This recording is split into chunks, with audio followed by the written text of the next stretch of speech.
Jarum jam menunjuk pukul 4 waktu Afrika Timur, kapal perang Republik Indonesia Kri Banjarmasin tengah melintasi perairan yang dianggap paling berbahaya di dunia, yakni Teluk Aden, perairan Somalia.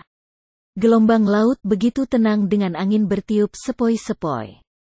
Anehnya, dalam ketenangan itu, suasana di atas kapal justru sebaliknya. Di anjungan, tampak seluruh anak buah kapal ABK bersiaga penuh, lengkap dengan senjata masing-masing.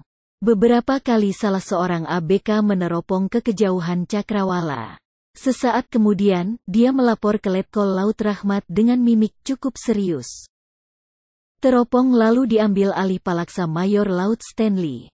Dia juga melihat ke kejauhan laut lepas. Ya, ada 3 kapal di depan. Jaraknya sekitar 30 mil laut.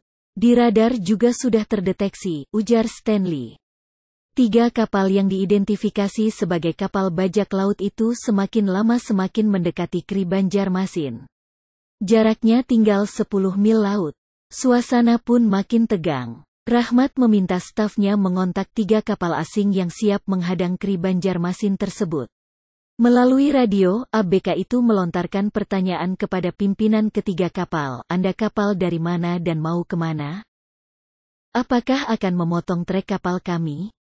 Namun, tidak ada respons dari 3 kapal itu. Sekali lagi mereka dihubungi melalui radio, tetapi lagi-lagi hanya diam. Komandan Kri Banjarmasin dan Palaksa pun akhirnya memerintah pasukan khusus Tni AL yang terdiri atas Taifib, Kopaska, dan penyelam untuk memperketat penjagaan. Mereka mesti siap siaga untuk kondisi apapun, termasuk bila harus baku tembak dengan perompak. 3 meriam di Kri telah diawaki dan pasukan khusus sudah bersiap di posisi belakang anjungan untuk menambah pos pertahanan, terang Rahmat.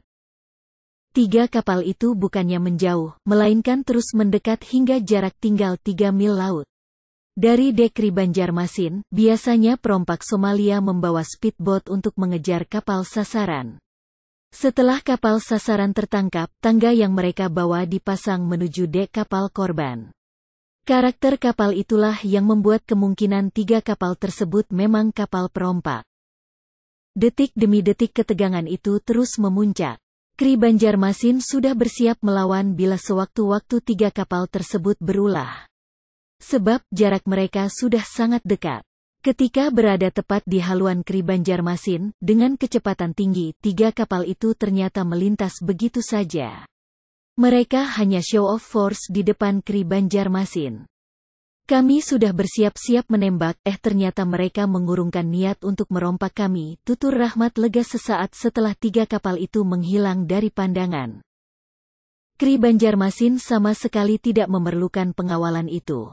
Kapal perang buatan PT PAL 2009 tersebut cukup percaya diri untuk membelah perairan Somalia sendirian. Pelayaran Kri Banjarmasin kali ini bertujuan mendukung Paviliun Indonesia di World Milan Expo. Setelah sandar di Alexandria, Mesir, pelayaran dilanjutkan selama 5 hari menuju Genoa, Italia. Inilah kisah satu kapal perang terbaik buatan Indonesia yang sudah teruji dalam berbagai tugas. Semoga armada laut Indonesia selalu jaya.